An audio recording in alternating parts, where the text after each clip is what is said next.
Tidak bosan-bosannya saya selalu mengingatkan kepada saudara dan saya sendiri bahwa kalau kita boleh ada, kita boleh datang beribadah pada sore hari ini, itu karena kebaikan Tuhan. Amin. Nggak akan pernah saya bosan-bosan untuk mengatakannya di awal firman Tuhan. Supaya apa? Supaya kita ngerti bahwa keberadaan kita di dalam suatu ibadah itu bukan karena suatu kewajiban, bukan karena kekuatan kita, semua hanya karena kebaikan Tuhan. Sepakat gak Bapak Ibu Saudara? Siapapun kita, walaupun dia hamba Tuhan, dia gak akan pernah bisa mampu untuk bisa datang beribadah tanpa ada dorongan daripada Roh Kudus. Dan puji Tuhan pada sore hari ini saya melihat saudara dan saya, kita mendapatkan yang namanya anugerah kebaikan daripada Tuhan. Roh Kudus memampukan saudara dan saya untuk kita bisa beribadah pada sore hari ini. Ada banyak halangan Bapak Ibu Saudara, ada banyak alasan yang membuat kita nggak bisa pergi beribadah. Sepakat? Mungkin karena cuaca hujan, malas kita beribadah. Sudah siap-siap, tiba-tiba hujan. Hujan terus. Berangkat nggak Bapak Ibu Saudara? Berangkat nggak? Berangkat ya? Pakai payung ya balasnya. Oh, tinggal sini soalnya ya. Kita sudah mau berangkat, tiba-tiba ada telepon. Ini ada kerjaan loh, cuannya gede. Berangkatnya ibadah. Ibadah bisa ditunda minggu depan. Betul nggak?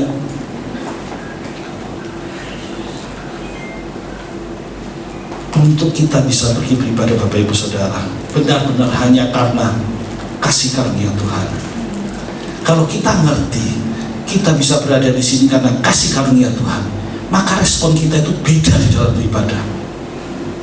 Respon kita akan benar-benar kita di dalam beribadah.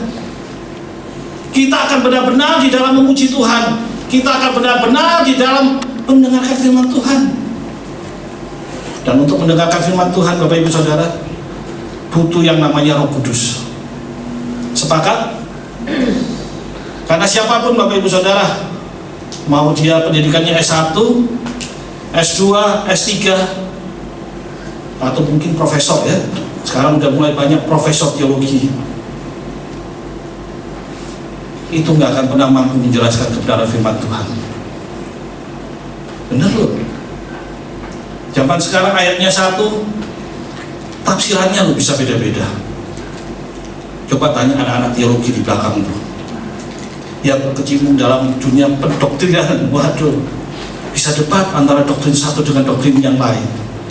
Tapi buat saudara dan saya, kalau kita ada namanya Roh Kudus, Roh Kudus itu yang akan menerjemahkan setiap kebenaran firman Tuhan. Roh Kudus itu yang akan memberitahukan kepada saudara dan saya mana yang benar dan mana yang salah.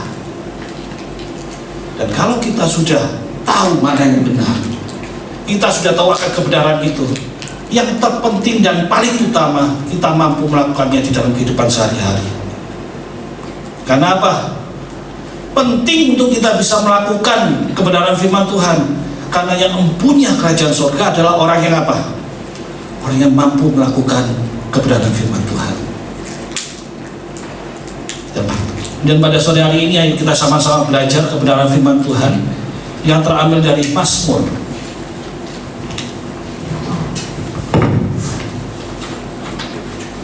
Mazmurnya ke-37. Kalau saudara perhatikan, mungkin ada yang masuk di pagi hari, sama ayatnya, perikopnya sama, Mazmur 37. Benar ya Mbak Ras ya? Sama.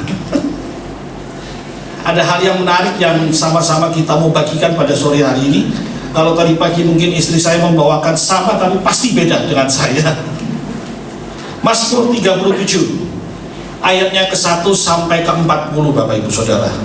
Saya mau tanya, apakah kita akan baca semua? Enggak ya. Kalau kita baca semua selesai sudah ya. Baik, kita baca ayatnya ke 178. Saya minta tolong Saudara Pius buat bacain. Siap. Minta tolong pendeta kita, Saudara Pius.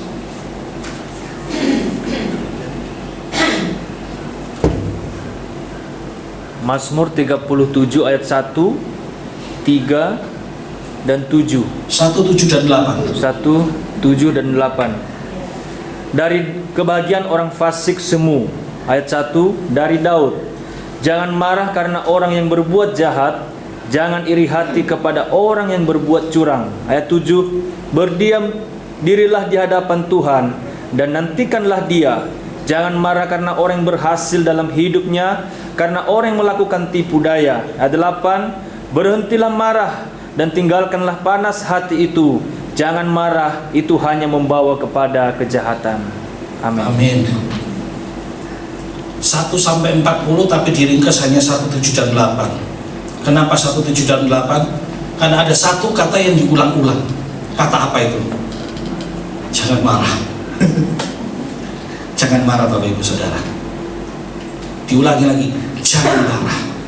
Diulangi lagi 3 kali, jangan marah. Nemen ya, sampai 3 kali, jangan marah, jangan marah, jangan marah. Penulisnya adalah Daud. Kita sama-sama tahu, ini penulisnya Daud. Tapi ada hal yang menarik. Biasanya yang namanya Mazmur itu bercerita tentang pujian, tentang doa, tentang lagu. Tapi ayat ini berbicara tentang apa? Nasihat.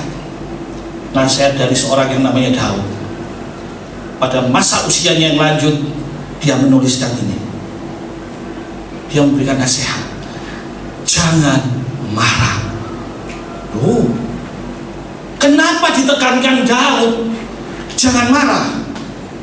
Apa sih jangan marah? Ayat 1, 7 dan 8 mengatakan kalau jangan marah itu artinya jangan iri hati, jangan panas hati. Kepada siapa? Kepada orang fasik. Kriteria orang fasik sangat banyak. Bahkan di ayat-ayat selanjutnya dikatakan ini ada di kriterianya orang fasik. Siapa yang meminjam tidak mengembalikan itu termasuk kriteria orang fasik. Kalau pada hari ini ada yang pernah meminjam belum mengembalikan, ya kira-kira termasuk kategori mana? Orang fasik. Jangan iri kepada kebahagiaan orang fasik. Tetapi saya mau menggarisbawahi pada sore hari ini yang namanya orang fasik antara orang percaya dan tidak percaya. Terserah orang belum pinjam belum bayar, ya urusannya sendiri-sendiri. Tetapi saya mau menggarisbawahi bahwa yang dimaksudkan dengan orang fasik adalah orang percaya dan tidak percaya. Daud mengatakan jangan iri hati, jangan panas hati, jangan marah. Karena apa? Jujur, kalau kita mau melihat, benar ya, enak mana sih hidup mereka dengan hidup kita?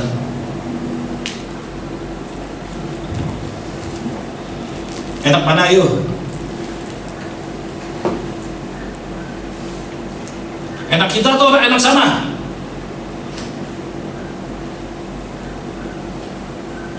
Banyak orang percaya mengatakan lebih enak sana. Kelihatannya kok mereka lebih kaya ya? Kok kelihatannya mereka lebih bahagia ya? Keluarganya baik-baik saja, perekonomiannya tenang-tenang saja, anak-anaknya berhasil semua, kesehatannya sehat selalu, tidak ada masalah apa-apa. Benar enggak Bapak Ibu Saudara? Kok gampang ya mereka cari duit ya? Kita setengah mati, mereka gampang banget. Entah bagaimana caranya, entah melalui hal-hal yang tidak benar, tetapi mereka lebih mudah. Sedangkan kita kelihatannya sulit. Daud 2000 tahun lalu sudah mengatakan, menuliskan untuk mengingatkan saudara dan saya, jangan marah, jangan iri, jangan panas hati. Kebahagiaan orang fasik dikatakan semu. Apa sih kebahagiaan itu? Apakah sore hari ini kita yang ada di sini semuanya sudah bahagia? Coba angkat tangan orang-orang yang berbahagia. Bahagia semua ya. Wah, puji Tuhan kalau bahagia. Tapi saudara tahu nggak apa arti bahagia?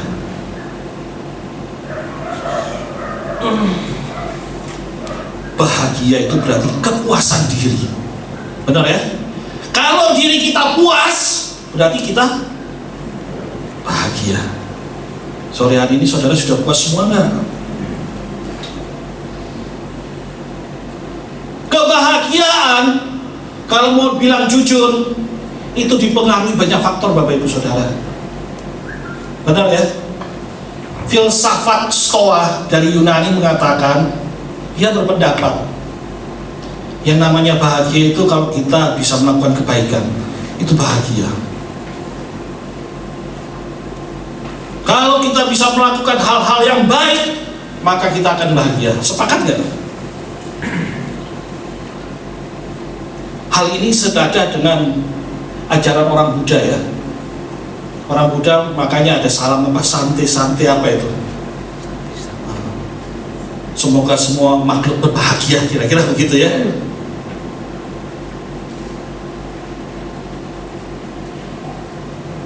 Lalu ada filsafat juga yang mengatakan bahwa kebahagiaan itu tergantung pada kenikmatan indera, panca indera kita.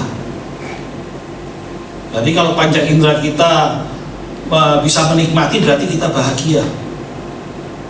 Hal ini mengarah kepada hedonisme pada saat ini. Gimana kalau kita bisa senang-senang, pesta pora, bisa makan makanan yang enak, melakukan hal-hal yang enak, maka kita akan bahagia. Tapi apa sih sebenarnya bahagia itu? Seperti yang saya utarakan, bahagia adalah sebuah kepuasan diri. Kepuasan diri yang dipengaruhi oleh berbagai faktor.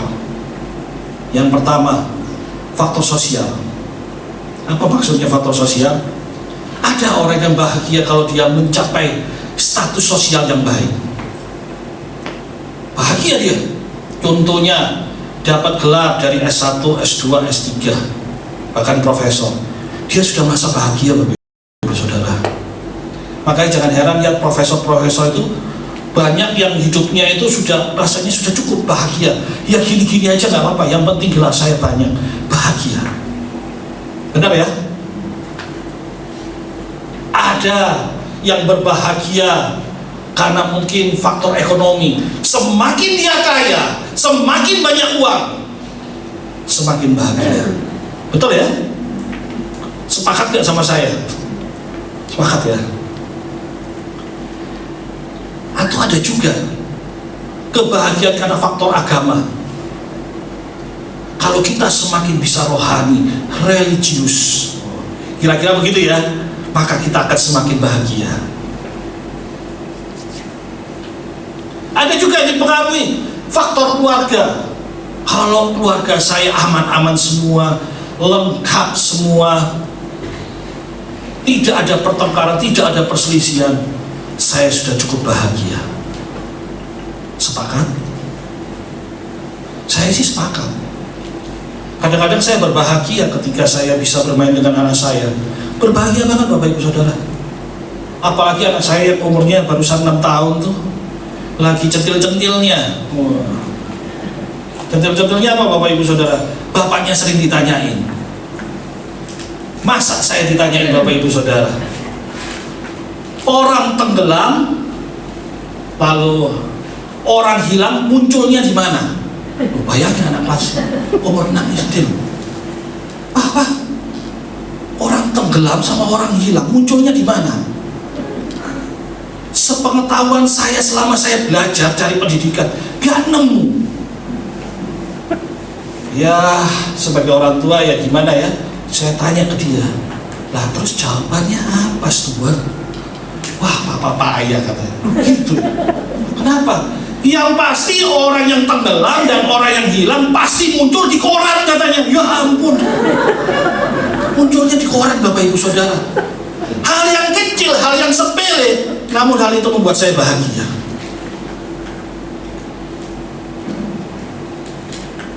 Kebahagiaan kita antara satu dengan yang lain tentu berbeda-beda. Tetapi ingat Bapak Ibu Saudara, kebahagiaan yang kita punya itu semua bersifat apa? Semu. Kekayaan bisa hilang, anak juga bisa hilang, betul ya? Segala sesuatunya semu. Dan membaca kita pada sore hari ini mengingatkan untuk saudara dan saya, apa sih bahagia itu?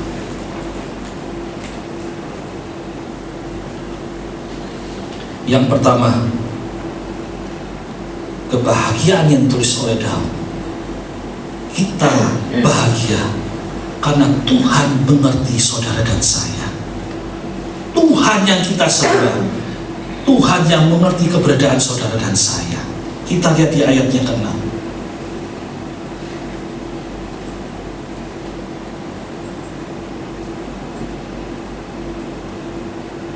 Ia itu Tuhan ya Bapak Ibu Saudara.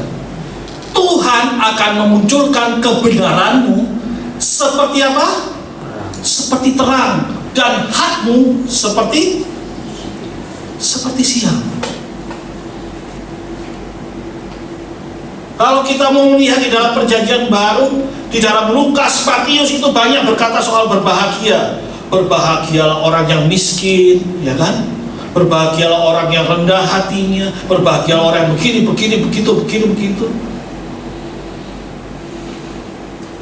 Tapi sore hari ini Daud menerangkan kepada saudara dan saya, kita harus berbahagia karena Tuhan yang kita sembah, Dia adalah Tuhan yang mengerti. Bapak Ibu Saudara, di dalam menghadapi kehidupan ini seringkali kita disakiti, seringkali kita disolimi, benar nggak? Seringkali kita difitnah, seringkali kita dijatuhkan, seringkali kita mendapatkan perlakuan tidak baik. Tapi kita nggak bisa apa-apa, kita nggak bisa balas. Karena apa? Karena Alkitab yang mengajarkan kan, nggak boleh membalas. Tapi kita punya Tuhan yang mengerti. Makanya Daud mengatakan, Tuhan akan menerbitkan yang namanya apa? Kebenaran. Kebenaran ini berbicara tentang keadilan. Apapun situasi yang membuat saudara dan saya merasa tidak adil dalam dunia ini, Tuhan yang akan bela. Dan Tuhan akan memberikan hak-hak kita yang mungkin telah dirampas oleh orang lain. Tuhanlah yang akan memberikan kebenaran, keadilannya bagi saudara dan saya. Seringkali bahkan ada yang mengatakan, pepatah mengatakan apa? Walaupun ketidakbenaran berlari secepat kilat, betul ya? Namun yang namanya kebenaran pasti akan menyusul dan mendahului. Kita yakin dan percaya, keadilan dan kebenaran yang kita akan terima itu berasal daripada Tuhan. Tuhanlah yang akan memberikan keadilan buat saudara dan saya. Dia yang akan memberikan haknya, hak kita. Apa hak kita, Bapak Ibu Saudara? Apa hak kita? Hak kita kalau kita lihat di dalam Kejadian adalah apa? Menguasai bumi. Tuhan memberikan mandat buat saudara dan saya, kuasailah bumi. Dan Tuhan akan memberikan hak itu kepada saudara dan saya, supaya kita bisa berkuasa, menguasai. Tuhan mengerti kok apa yang menjadi kebutuhan kita. Dia tahu. Itulah kebahagiaan yang Daud berikan, katakan buat saudara dan saya pada sore hari ini. Dan yang kedua, kenapa kita bisa berbahagia? Karena Tuhan telah mengatur setiap kehidupan kita. Kita lihat di ayatnya ke-23.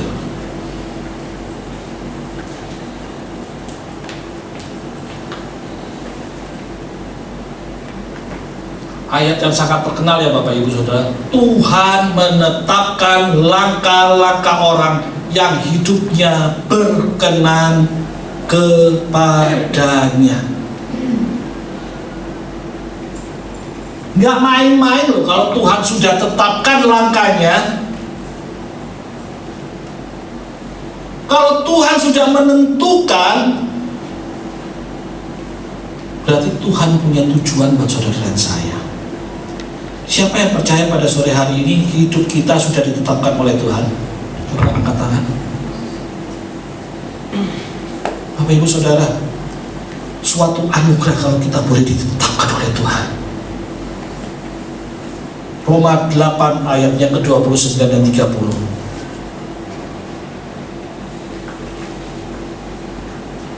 Roma 8 ayat 29 dan 30. Kita sama-sama baca ya. Sebab semua orang yang dipilihnya,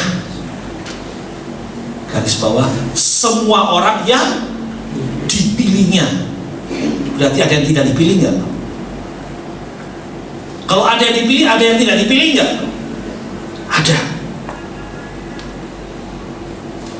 Mereka juga ditentukannya dari semula. Jadi kita itu dipilih dari sebelumnya untuk menjadi serupa dengan gambaran anaknya, supaya ia anaknya itu menjadi yang sulung di antara banyak saudara. Ayatnya ke-30. Dan mereka yang ditentukannya dari semula, mereka itu juga dipanggilnya. Dan mereka yang dipanggilnya, mereka itu juga dibenarkannya. Dan mereka yang dibenarkannya, mereka itu juga dimuliakannya. Bapak Ibu Saudara, kalau sore hari ini saudara merasa bahwa kalau saudara dipilih itu hal yang biasa, saudara salah.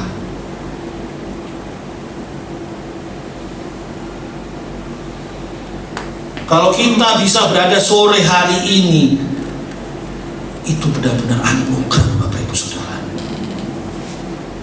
Ternyata ini kita dipanggil, kita dipilih, bahkan kita telah ditentukan dari awal permulaan penciptaan. Benar ya? Bayangin, sebelum dunia diciptakan kita sudah ditentukan untuk menjadi siapa? Untuk menjadi anak-anaknya. Manusia di bumi ini ada berapa? Ada 100 miliar. Dari tahun sebelum 2000 sampai sekarang ada berapa miliar? Ada triliun? Ada ya? Kemungkinan 3 triliun, 4 triliun mungkin kita nggak bisa ngitung. Dari sekian banyaknya manusia ini diciptakan oleh Tuhan, saudara dan saya adalah orang-orang yang dipilih Tuhan. Bukankah itu anugerah terindah yang kita miliki?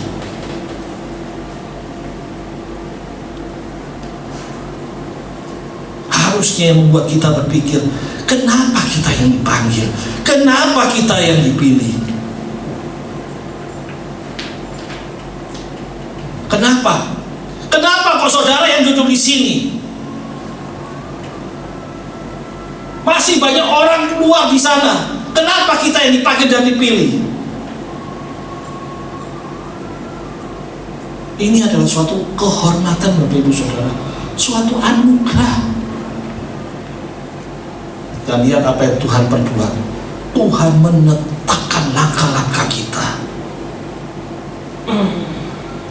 Luar biasa. Itulah kebahagiaan buat saudara dan saya. Kita orang-orang yang dipilih Tuhan. Bahkan di ayatnya selanjutnya dikatakan, di ayatnya ke-24, Mazmur 24, walaupun kita jatuh. Benar ya? Walaupun kita orang pilihan, kita sudah dipanggil dan dipilih, ternyata kita bisa juga jatuh Bapak Ibu Saudara. Makanya jangan suka menghakimi ya, begitu ada orang jatuh, wih, ternyata bisa jatuh. Nggak ada yang kebal dari yang namanya dosa. Semua bisa jatuh. Tetapi buat saudara dan saya sebagai orang-orang yang dipilih, yang telah ditetapkan langkah-langkahnya, lihat apa yang dikatakan. apabila kita jatuh tidak akan sampai tergeletak, sebab Tuhan menopang tangannya. Inilah yang membedakan kita dengan orang-orang luar di sana. Orang-orang di luar sana saat mereka jatuh, habis sudah. Sedangkan buat saudara dan saya, saat mungkin kita salah jalan, mungkin kita ada nggak dengar-dengarannya, kita jatuh, kita tidak akan sampai tergeletak. Tuhan akan menopang, serta Tuhan akan mengangkat kembali saudara dan saya.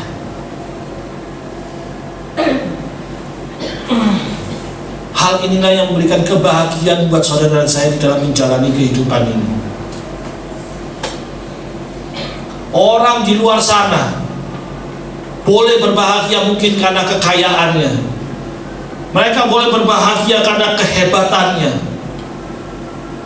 mereka boleh berbahagia mungkin karena status sosialnya, kegantengannya, kehebatannya. Kita tidak akan pernah iri dengan hal-hal tersebut, karena kita tahu kita sudah punya Allah yang memberikan kebahagiaan luar biasa buat saudara dan saya. Allah yang kita sembah, Dia adalah Allah yang mengerti. Dan yang ketiga, Allah yang kita sembah adalah Allah yang peduli, Bapak Ibu Saudara. Kita lihat di dalam Mazmurnya ya, ke-37 ayatnya ke-29, 39 dan 40.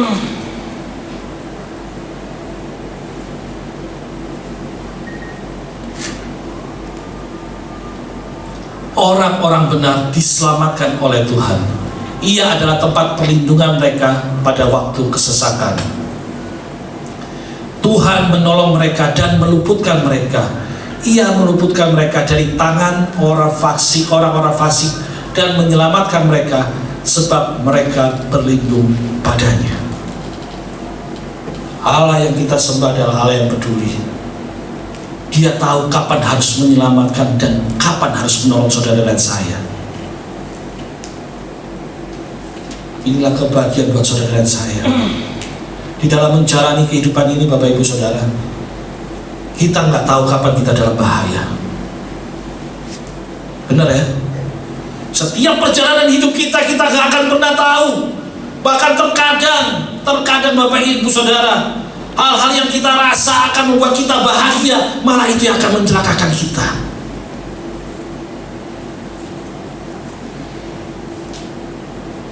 Tapi kita lihat Tuhan akan menolong dan menyelamatkan saudara dan saya. Ia yang akan menjaga, memelihara sempurna kehidupan saudara dan saya.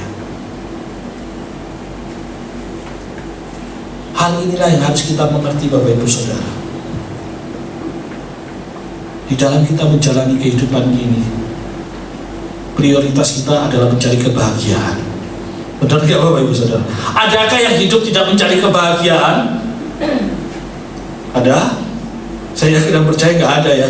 Semua berusaha untuk mencari kebahagiaan, berlomba-lomba dengan caranya untuk menjadi bahagia.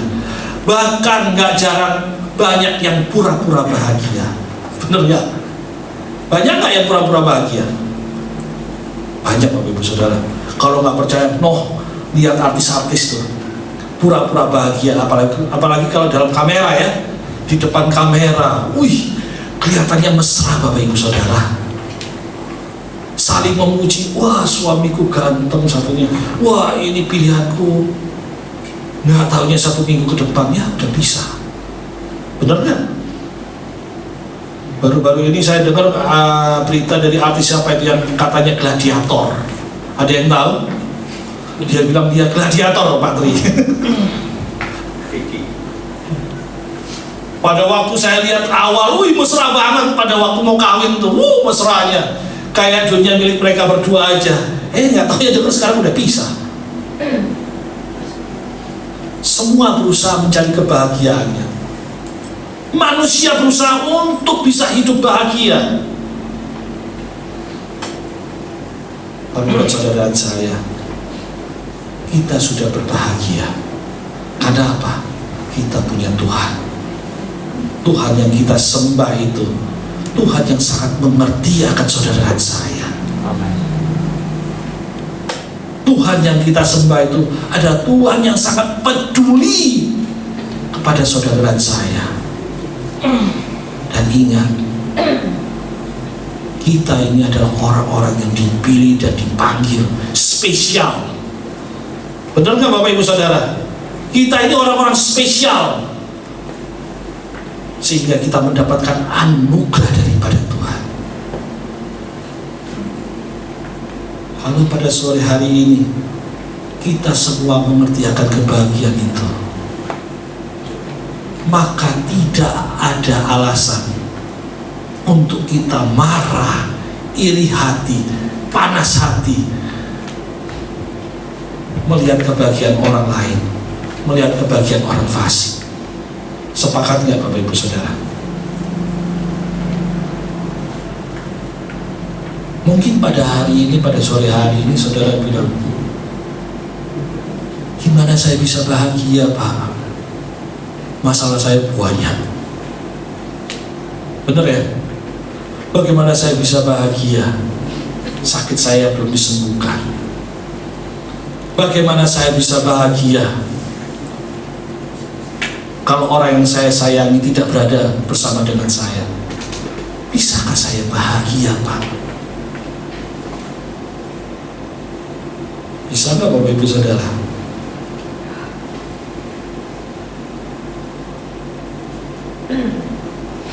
Banyak orang mencari kebahagiaan sampai rela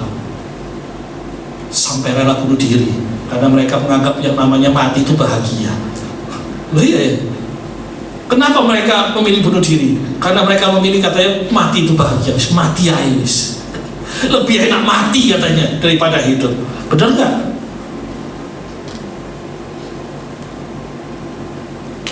Bapak Ibu Saudara, kebahagiaan sejati adalah dari Tuhan.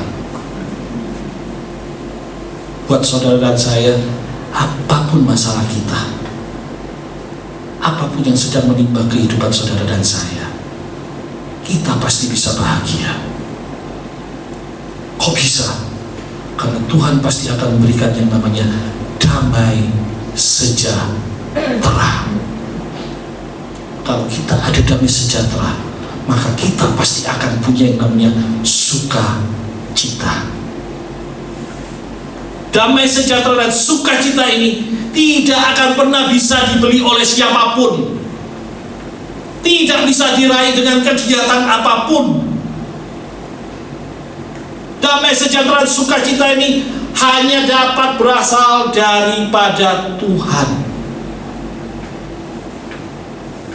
Kalau kita mengerti akan pemahaman ini, kita tahu asal kebahagiaan itu, maka di dalam menjalani kehidupan ini Bapak Ibu Saudara,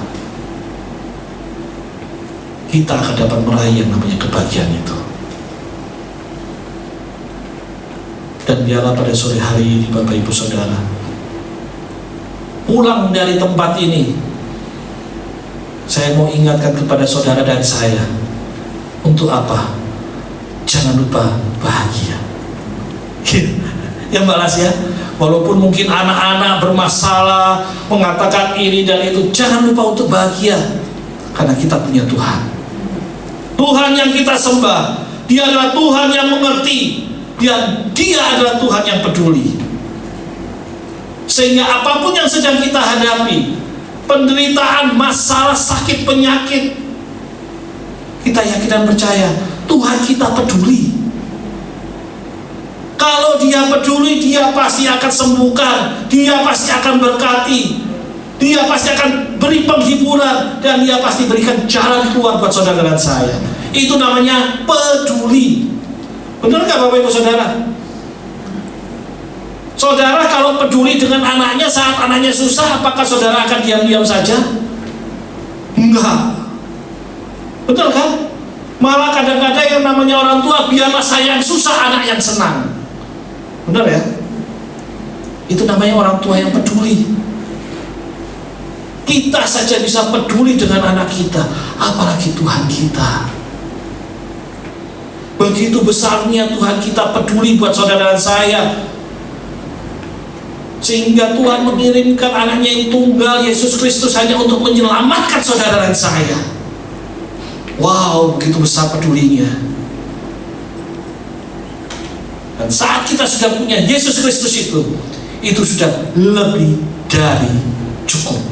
Itulah kebahagiaan sejati yang kita terima, dan tidak bisa dibandingkan dengan kebahagiaan yang ada di dunia ini. Pulang dari tempat ini, hadapi masalahmu, hadapi sakitmu, hadapi penderitaanmu. Kita yakin dan percaya bahwa Tuhan yang kita sembah akan peduli. Dia akan memberikan kekuatan, jalan keluar, disertai dengan mujizatnya. Terpujilah nama Tuhan. Tuhan Yesus memberkati.